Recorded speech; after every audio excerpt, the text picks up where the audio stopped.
Okay guys, we got a bunch of sales today equaling about $200. I did kind of like a closet clear out to a regular customer who's local.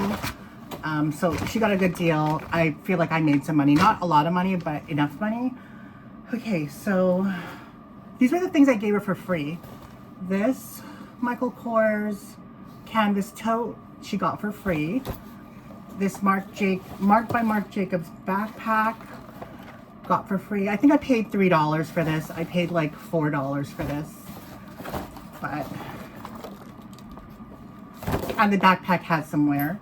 And then I gave her this for free. So the things that I gave her for free were literally like less than $10. So she feels happy about something free. I'm getting big sales. Okay. So I sold this Marc by Marc Jacobs bag, and I wanted to keep it, but at the same time, I don't know if I'm feeling the style. So I sold it for $60. And then this pouch I sold for like, well, I sold the bag and the pouch for $80. So I paid HIVE for the bag. I think it was at Salvation Army.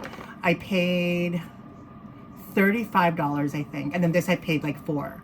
So let's say I paid 40, sold for 80, literally just doubled our money. Probably could have got more money if I listed this on eBay, but I just didn't want to be bothered. And I've had this bag for a while, and it's a quick sale. So there. One bag. And then I sold this for $20. And I paid like 8 or 11, something around there. So literally just doubled my money. Like I feel like I'm selling these for cheap as well, but at the same time I'm making money. And if I list it high, it's gonna like sit for a long time, and I'm not gonna get money for a long time. So this one sold well. I paid 30. It sold for 50, but it's in like brand new condition. So didn't even double my money on that. But that's like the most I feel like I can get for it anyway. This, I don't remember what I paid for it. I want to say less than $10, but I sold it for $10. And then this this Michael Kors bag was a bad buy. This one was $50, I believe. And I think I sold it for $45, so I lost money on this. But if you include everything that I paid for, I feel like I'm like not making that much. Hold on, let's see what I paid for everything for. Okay, so Marc Jacobs was $35, the pouch was $4, so let's say $40. The coach was $10, that's $50, $60, $70, $80, $90. Plus this, and that's 90, so that's 140. Plus these, that's like 8. So I pretty much paid $148 for everything, and I'm selling it for $200. Like, it's not a lot of profit, guys. But again, it's a lot of the other things are old inventory that wouldn't sell, which I will keep in mind next time I'm thrifting, you know. And to be more picky. Like this, I could not get rid of this for $15, so I had to let it go for 10. The only probably one that would have went high was a Marc Jacobs, but whatever, it's been sitting for a while. And as you can see, like my closet over there is over full, and I really want to declutter and sell a lot of things, so. Anyway, that's my Saturday, guys. That's what we're doing. Hey guys, we've been thrifting for a while. I don't know. We have that, a PS3 or PS4 drum set in the trunk, but really that's all that we got. I haven't found any bags, which is unfortunate, but that's okay. It's whatever. Oh, I want to say thank you to Nancy. She sent me like an e-transfer for Christmas. Thank you, Nancy. Mwah! Thank you so much. And jewelry guys. I think his wife watches my videos, but he gave me like a 20% on Friday. So I want to thank Jewelry Guy. I don't know his name. We just call him Jewelry Guy because he does jewelry.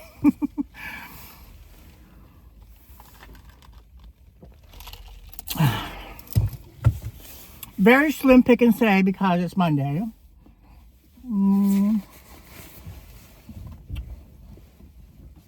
Daniel apparently found something like really, really good, but who knows if it really is. It's this Black Sabbath hoodie. Well, that's not Black Sabbath. Where is it? Somewhere here. Watch that new Julia Roberts movie with Ethan Hawke. Leave the World Behind. I read some reviews on it before I watched it, and I saw the trailer, which gave me nothing. So I wanted to make sure I was in the mood to watch it, because I feel like it's one of those movies where you have to be in the mood to watch it. And my suspicions were correct. It was. I feel like a lot of people aren't going to like it. And I say that because it's very vague. Like, but it's just very vague. Very vague. And a lot of people who watch movies want answers. They want a closed chapter or an open chapter, and, you know, to prelude into another movie. So that's the only thing. But I personally enjoyed it. The ending, not so much. But I mean, it was okay. It was just very slow paced. It was, one thing that I thought was weird was the soundtrack. I mean, white people can listen to hip hop and R&B, that's fine. But I felt like the soundtrack really was out of place in terms of, like, I don't know, it just didn't seem like it fit the movie. They were playing a lot of hip hop and R&B, like in scenes, and it was kind of like, does that really fit the scene? I don't know. But overall, I liked it. I just wish there was more action. I wish there was more answers, and maybe a little bit more drama. I don't know. A little bit more like drama. But it was good overall. I mean, I'm glad I watched it. I probably will never watch it again. It's one of those movies, but yeah, it was okay. I felt like it could be a little bit better. There were some original parts of the movie that was kind of like, oh, but other than that, it was okay. It's kind of funny, though, that Ethan Hawke and Julia Roberts are in a movie. I feel like in the 90s, when they were at the height of their fame, they would have never done a movie together because it was just very incompatible. Incompatible? Uncompatible. Incompatible. Kind of like, I was thinking about that, too. I was like thinking, like, in the height of the 90s and movie stars in the 90s, who are the big movie stars in the 90s?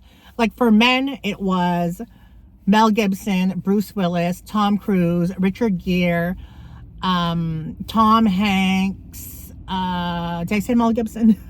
Denzel Washington, Arnold and Sylvester Stallone. So there was like a very like small niche of superstars.